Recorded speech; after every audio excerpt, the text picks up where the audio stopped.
Okay, so just to make sure that you are in the right session, we are going to talk about network automation using Chef. So I'm going to spend next 30 minutes talking about network use cases for automation, what is the driver behind automation. Then we'll talk about how to use Chef to do network automation, and then generally, how we see network automation evolving. My goal is to complete this in 30 minutes. Feel free to ask me any questions along the way. Just raise your hand and we can get started. Okay, so my name is Parag Bajaria and I am product manager for programmability and automation products at Juniper. I've been working at Juniper for about 6 years, and before that I was an engineer. I worked at various startups doing routing protocols. So I've been in networking land for quite a while. So before we kind of get into the meat of the presentation, I want to just get a little bit idea of what is people here's background. So I'm going to ask a couple of questions. So one is, have you ever configured a router or a switch before? Excellent. Are you responsible for configuring network gear in your day jobs? Very good. And I'm hoping that you know what Juniper does. Okay. So that's good. Then I think I am going to force, this was my backup slides for people who have not seen a network device before, and I'm going to fast forward these things and really give you a brief introduction about Juniper Products. So we have whole sets of different products. We have security products, which are firewalls, IDS, IDP products. We have switching products, and then we have routing products.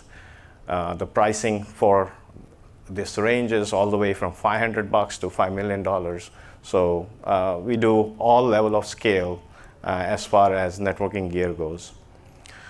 So let's get into what is the driver for network automation.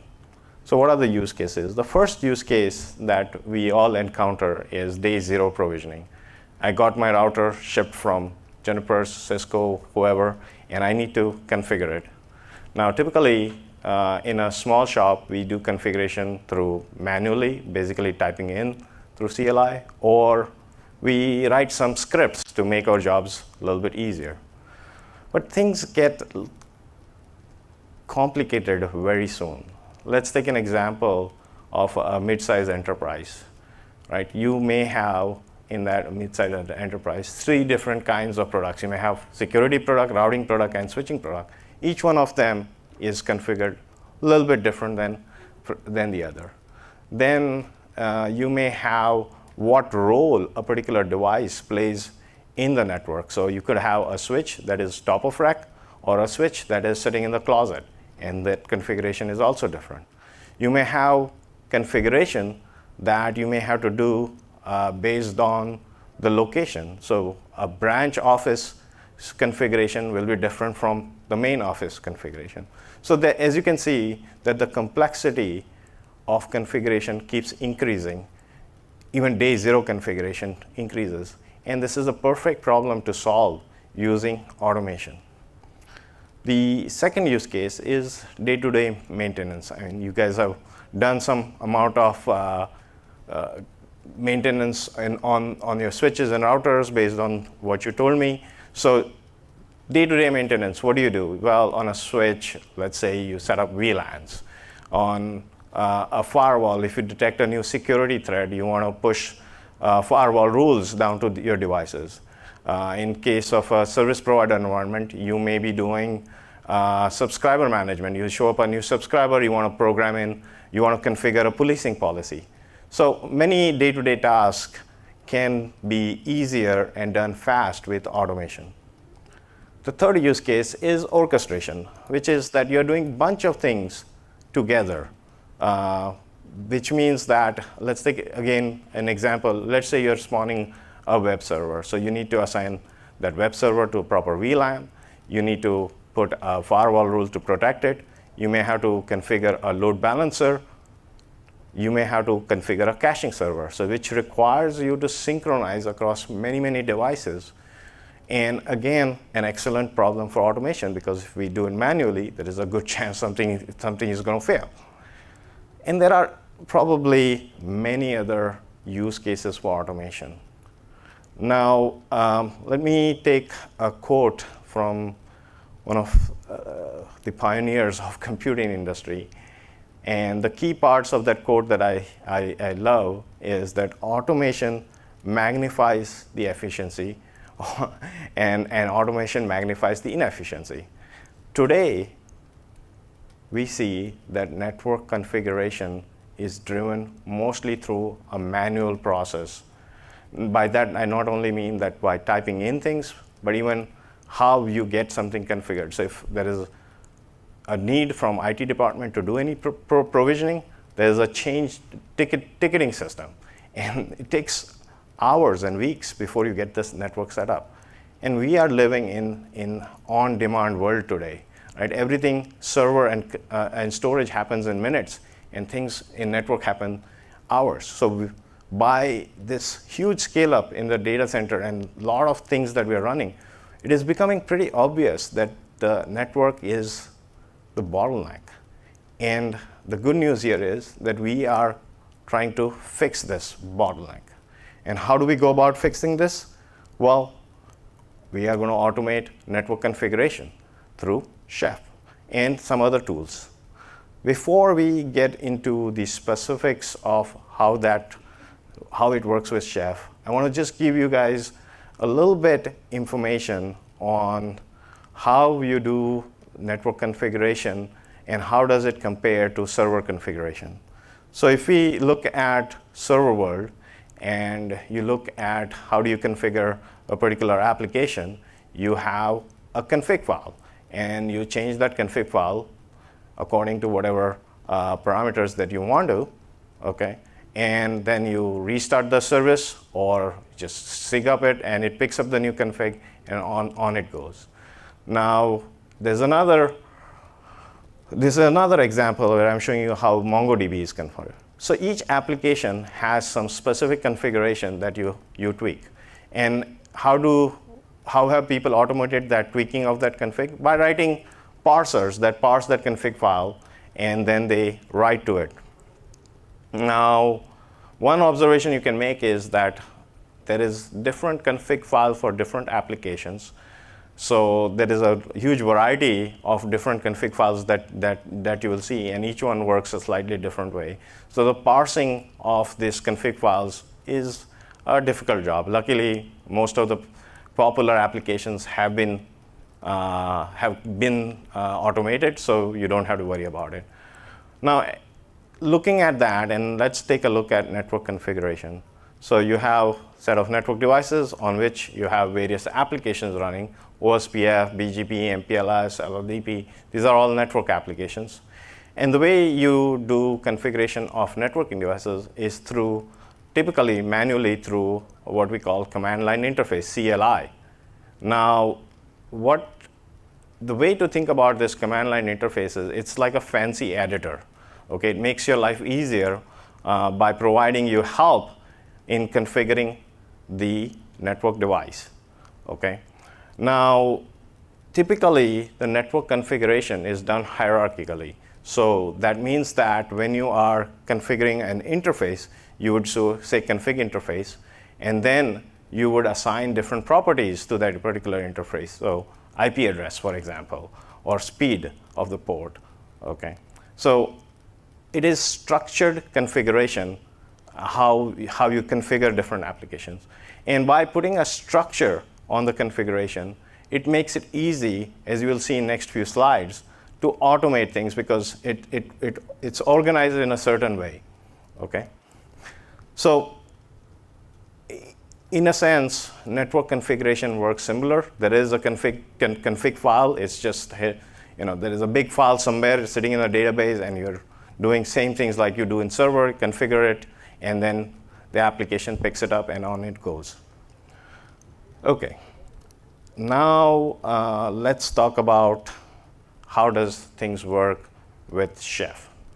So a typical Chef setup, you have workstation, you have Chef server, and then you have various devices. In this case, I'm showing you a network device. And then you would push a cookbook up to Chef server, and in this case, we have created a cookbook called NetDev, which gets uploaded to the server. Okay. Then next step you do is you put the Chef client on the switch. Now I'm showing you here that how to put a Chef client, which is pretty much like installing a package on the switch. Okay. Most of our newer switches are coming pre-bundled, so you will not have to do this step, but I'm just showing you for you to observe how it happens. And when you execute that command to install the package, what is happening is we are installing a Ruby interpreter. We are installing various Ruby gems to support that, and then we are installing Chef client. Now we have done this work of putting the Chef client on our switches in collaboration with Chef team. Okay, we work together and we built this the first implementation. The way actually we did that is we do have a software development kit that any of our customers or partners can download, and then you can write applications for the router. So we've been open on allowing different applications to run on our routers using our software development kit. Yet another example of how we embrace automation and programmability. Okay, so once you have these things, then the next thing you do is you run the Chef client, and which means that now it's ready to receive recipes and run lists, and magically the switch gets configured. Now that magic is happening through this particular arrow that you see, this XML arrow. What that represents is that in Junos or in Juniper Products, we have an XML API that's baked into our OS. Okay. So for example, when you do on the command line interface show VLANs, okay, that particular command actually is executing an XML RPC call back to our management daemon. Okay. And each and every command that you do on the command line interface has a corresponding XML RPC call, and you can figure that out just by typing the command and saying display XML. So a request goes in, goes out, and the respective management daemon responds with an XML data. One key thing that you will observe here is that the response that comes back is structured data. It's not text coming back. The advantage of this is that you can parse this data and you can make sense out of it. What is this data that is coming to me? Unlike what we used to do not too long ago, which was writing expect scripts and then scraping the screen. You don't need to do screen scraping in Juniper world.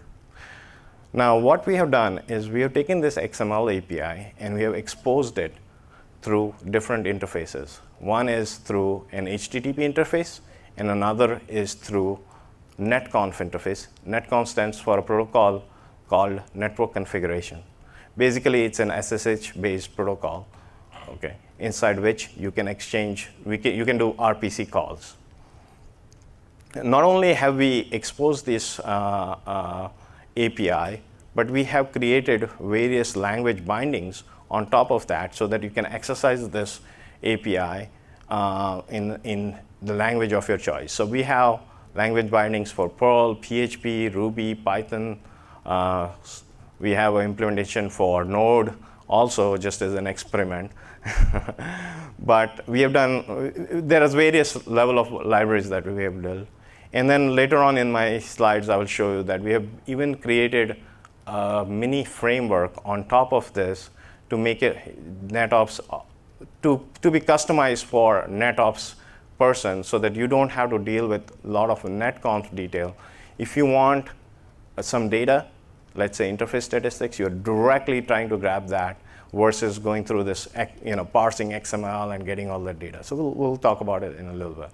But this is the foundational piece of how Chef works. So Chef recipes get downloaded, and then they get translated to XML call, which configure the router. Now let's take a look at few recipes. So we have implemented, just as a starting point, 4 resources within the switch. And these 4 resources we chose basically the most common things that you do in data center environment. Okay, so I'm not going to explain you these resources because you have the networking background, but I just want you guys to get a feel of what that looks like. So we have a resource that has various properties. In this case, I'm showing you a network interface resource. And writing a recipe to create a new one, it's very easy. Basically, you take that resource, you assign it a name, put some description, assign the various properties. In this case, you would assign the port speed, you would assign the mode of operation, duplex. So similarly, we have things for doing VLANs, for doing layer 2 interface stuff, and then we have things for configuring lag. Lag stands for link aggregation, and basically you use lag for doing redundancy on your links and combining bandwidth of multiple ports. So if you want to see some of these recipes live, working and doing their job, you should come to our demo. We have set up a live demo in booth 110, and just to make sure, to convince you that this is not vaporware, this is real, it is there, and you can come and mess around with these recipes, ask us questions, and the demo itself is quite interesting. It's simple, it gets the point across of what is possible with network automation. Okay. So while thinking about automation, we were thinking about a DevOps approach, the DevOps spirit of automation, which is being open and community driven. So all the automation code that I mentioned till now, and a lot more, is all available on GitHub. Okay. The Chef cookbook in its right location on Chef's site. Okay. We are very welcoming to the community. We want you to take the software that we built. If you need to customize it, do a fork of our GitHub library. And if you think your customizations will be helpful to the community, send us a pull request and we'll pull it in. We want you guys to go and develop new recipes, new even resource types, okay? And we are happy to support that through various forums. So we have a dedicated forums for various automation products. So you can come, ask us questions there, actually get answers from not only us, but from the community itself. We also do hosting of various meetups on these topics. So if you go to Meetup and look for network automation, you'll find the right meetups around this.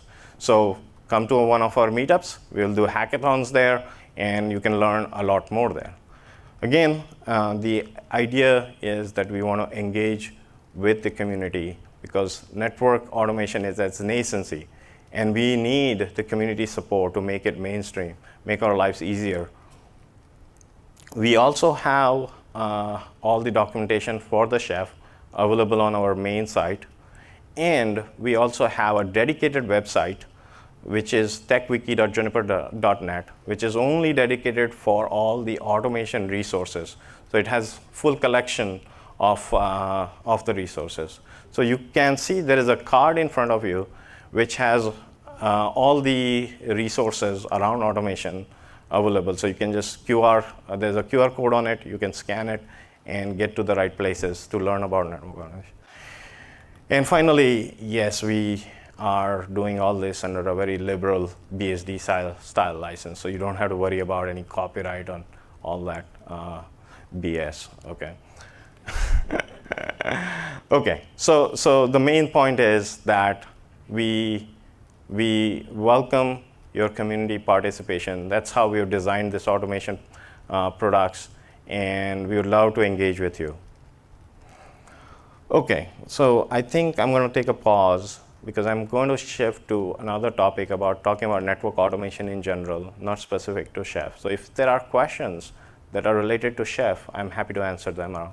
I got a question. I mean, that's great. You've got some programs for VLANs and labs and stuff like that. But if you go into most large shops and you look at the complex configuration, I'm just not sure it's going to make sense to build abstractions simply. You just order, you start combining BGP, the complexity of some things. I don't think the model of this abstraction that you do, because I mean, at the end of the day, it's a stored config, right? And that's different than a server. A server is, a database, an Apache server, right? But that stored config is a living entity and has order and complexity. So I'm not sure that, I guess I'm asking you a question. I mean, do you really think that somebody would build that format of abstraction as opposed to something like a Ruby templating or something like that to build this very complex configuration? So let me say this, I also don't know. Okay, we are taking a bet on how things will evolve, and we are taking a bet with some of our select partners like Chef, okay, to see how this evolves and whether there is an adoption for this approach. So what I would call is we build what I would frame a minimal viable product where you can do useful things with it. Building new resources is very easy, but that's not your point, I know that. But let's see how things evolve. And if this picks up, it makes it easy to do, then that's great. If it doesn't, then we'll figure out how to pivot to the right place. Was there something you wanted to add? I'd just like to add to that, because that's been one of my points along the way as we've been doing this. One of the key things that we've tried to incorporate is the building the Juniper specific functionality into that Ruby library, the Python library. So we, especially on like the Python side, for example, we've automated a Python object model of building a commit script, running Ginger templates through that, and applying it to us. So if you're not interested in the Chef or the Puppet sort of configuration language, the same libraries, the same work we're doing to develop the Chef code, the part that goes out and configures the box, that is also exposed to you via our libraries on GitHub. So if you choose to roll your own, or you want some finer grained control, like you don't want like final state definition, you want to strictly control order, that's all built into the library as well, and you can write your own script around that, or patch that into your own existing OS. And I'm happy to discuss that on the booth if anyone wants to look at that. So, like the traditional approach of network automation always was generate the configuration, and then upload the config and apply it. Mm-hmm. And I don't know if that was necessarily the most effective method, but it's very similar to having like an ERB template, and the template gets generated, and then you write out the configuration, right? But there are some very kind of interesting things that, like, I don't think everybody's ready to change the mindset of how we manage network devices, and we've had this conversation with John that, like, I mean, and no offense against the network guys, but like, they're going to be the strongest, the hardest people to convince that automation is needed. Yeah, actually, And the state of network configuration is like Control C, Control V from a notepad window into an enable prompt. And I think we're all in the really early days, and I think everybody's trying to figure this out. So this may not be the right approach, but we got to have the conversation so that we can figure out what the right And approach I think is. the key with like the Chef style integration, especially the particular resources we have today, are primarily around, if I spin up a new database that requires a particular VLAN, we can provision that network service in the same, like, I guess the Git repo that pushed the database and the web server can also push the VLAN chain. So when I roll them back, I roll them all back together. That's part of the reason why today there is an OSPF BGP in there. It's what are the things that would directly relate to What are the a service dynamic provision? things that would be changing when I'm just provisioning services?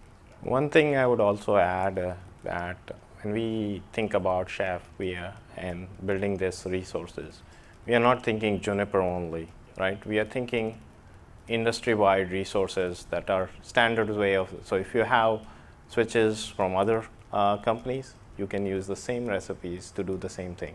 So we are not narrow-minded about thinking about this problem. We want to solve this problem across the industry. So if you go to our GitHub repo and look at which other vendors are doing this, you will find out that there are other companies also building on top of this. Well, they're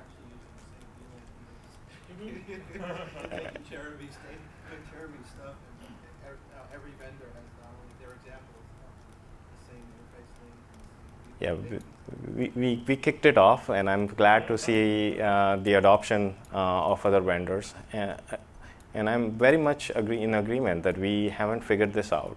And let's have a conversation like this. And we have our own opinions that we state on our blogs about how things happen, how we see. So stay engaged. Check out our Twitter streams and so on.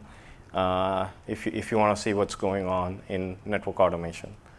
And coming to the next topic, this is about the framework that we are working on that is more customized, more directly geared towards network ops. So what we have done is we built a framework in Python, Python just being the first language that we picked. We are hoping to build similar things in Ruby. And there is an open source version of the netconf client library, the library that is responsible for doing exercising the protocol, netconf protocol down to the devices. It's an open source library, it's a multi-vendor library. Okay. And what we have done is build abstractions on top of it. I wouldn't even say API, I would say a framework on top of it. The reason for building this framework is that when you are dealing in netconf, typically you are doing a lot of back and forth in XML. And as we know, XML is not very user-friendly, readable code that you can do when you're dealing with XML. So what we've done is we built some abstractions on top of it. There are two sets of abstractions that we've done. One is for configuration. So what we've done is we made it easy for you to describe the configuration as code snippets. Okay, I would say not even code snippets, text snippets. So you can take the configuration that you have showing up on the router, copy and paste that. So Control-C, Control-V, but you're not doing it on the command line, you're doing it, putting in a text. Now, you can templatize that particular configuration. So if you have variables that you need to substitute, you can templatize this thing. Again, doing both of this in the code or in a file, text file, both are supported. And then we also support you to do configuration based on programming paradigm. So if you want to exercise some of the configuration using programming style versus templates, you can do that too. So all three possibilities are possible. In case 1 and 2, even if you don't know programming per se, you can exercise this functionality of doing this automation just by filling up those files. Now, the second part of automation comes into, I want to know the state of my box, various different things, whether that's interface statistics, whether that's routing table. So what we have done is we have provided an ability to model any state in the router as if it was a database table, and then you can attach views to that database table. So you can have an infinite number of views, and we have created some table views, but you can create your own tables to represent whatever data that you are interested in.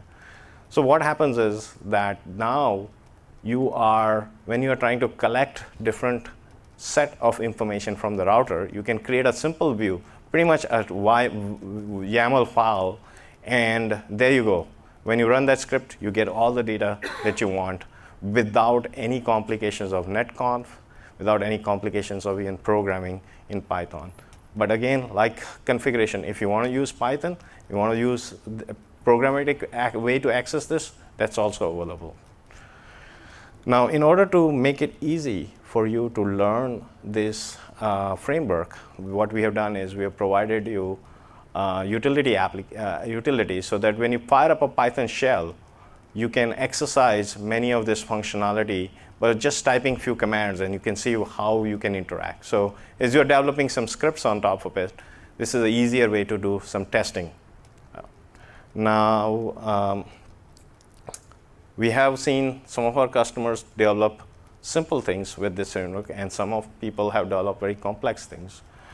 We ourselves have used this library to build IT integrations with other IT automation frameworks that are running Python, for example. So the same library has been used to build that integration also. We see this again as a minimal viable product, i.e. we are doing some experiment and we want to see how the community responds. And we are going to continue investing in this, but it would be great if any of you own some Juniper gear and want to try this out. We're happy to hear your thoughts, your feedback on this. So again, very open. We have various open forums. You will have direct line to some of us here. So please do ask us questions, and hopefully we are addressing what is the need of the market.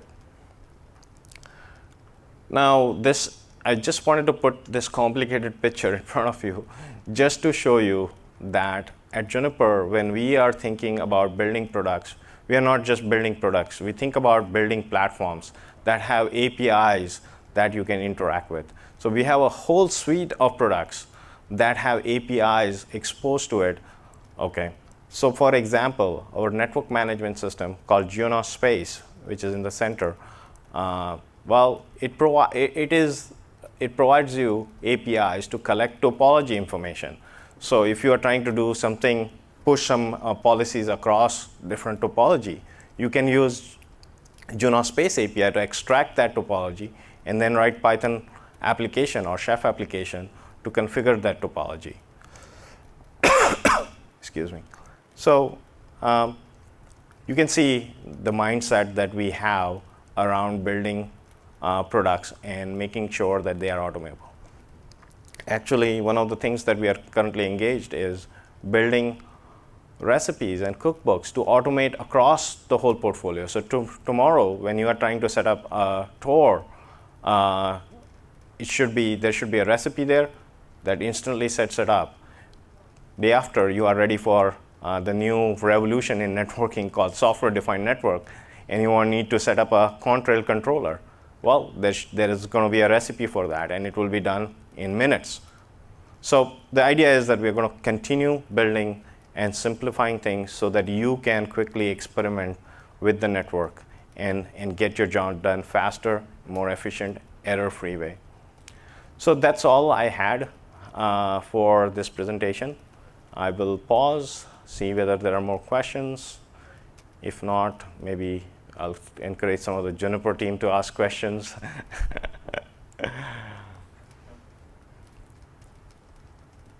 Go ahead. I wonder if you have any experience with any clients or anybody out there that's trying to adopt it. I think many people in this audience are totally sold into configuration management, Chef, et cetera.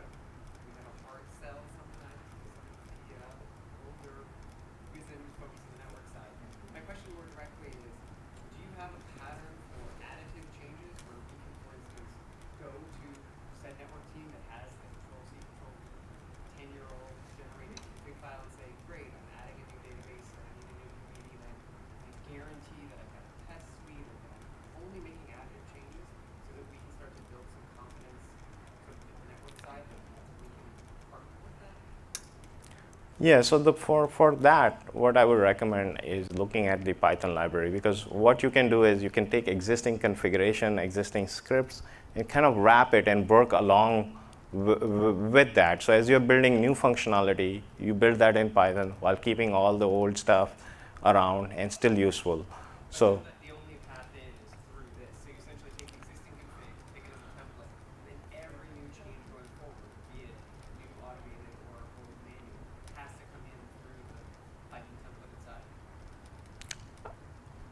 So I want to say yes, but I'm sure that I'm gonna tick off a few more people somewhere else saying, hey, that's not how.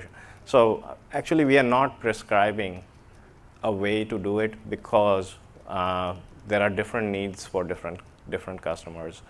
The typical, where are we seeing the most interest right now? The most interest that we are seeing is in data center world, where actually, to be very frank, we are seeing a lot of requests in data center world for Chef and Puppet capabilities on our boxes. So that's where we'll see how things evolve. You know, we fully recognize that some of our existing customers, large, big, old customers, are not deploying this newer IT automation tools, and we want to address their needs also, and that's why we built that Python framework, so that we can address a more NetOps specific problems and not IT automation problems. But like I said, we are starting this journey. Let's see how it evolves. So if you do it in Chef, is it not additive? It is additive. Okay. The So the success side from other vendors, is the call up on the wall, which is exactly what the service said. How do you think about starting this relationship? Get them into a cold. They need to be trusted on something. I mean, you laugh, but I'm going to a company next week, largest telecom in the world, that is actually going to take an outpost to a virtual box that actually wants to emulate a mini test environment to see if the infrastructure works. So, yeah, I know the network guys, like, they don't want to hear this. Right? Sys admin, Exactly. you know, but I do think, it's my point, I love Chef. I was born on Chef, I was 90% of work, I'm still a stockholder, right? So, I think the approach of trying to show them, I mean, the VLAN stuff is great for data center. If you run an OpenStack, you want to provision a new a multi-tenant network, bang. But you start going to the sysadmins and showing them these abstractions, they're going to ask the same, I'm new to that. They're going to ask the same question I'm asking. Like, wait, let me show you a real config of my switch. And they're not going to make that connection between these three primitives that you have. And by the way, Puppet has the same three primitives, and so does Ansible, and so does CF Engine, right? You know, so my personal, take it for what it's worth, if that was to be, well, very much what you were describing. Start with abstractions, some form of templating, get them into the same flow that they're doing. And the reason why I personally, if I was coming from outside the network world, trying to encourage some form of automation, and this is the approach I take because my job involves talking to network engineers all day, is the Chef work concept. I love it. I think it's great, but I've already been sold on Chef for configuration management, right? But if you're trying to approach someone who doesn't come from that whole background, and you don't want to spend an hour explaining Chef infrastructure and all of this, you take a template, you ask them for an exact config they have, you find all the things that are variables, you extract the what from the how, and you go, this is you trusted network guy, this is your config.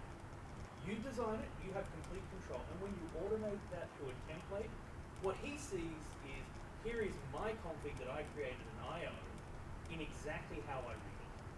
And that was part of that reasoning is the Chef works perfectly for people who are already sold, and the ability to build on-the-fly templates is the crawl, walk, run mentality of here is exactly how, and you can make massive strides in that on day one. It just depends how complex of a template you want to start with.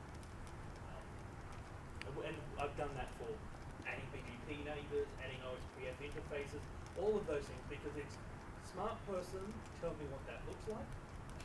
We will find the variables, we will push that to a switch, a router, a file. Okay, let's take one more question.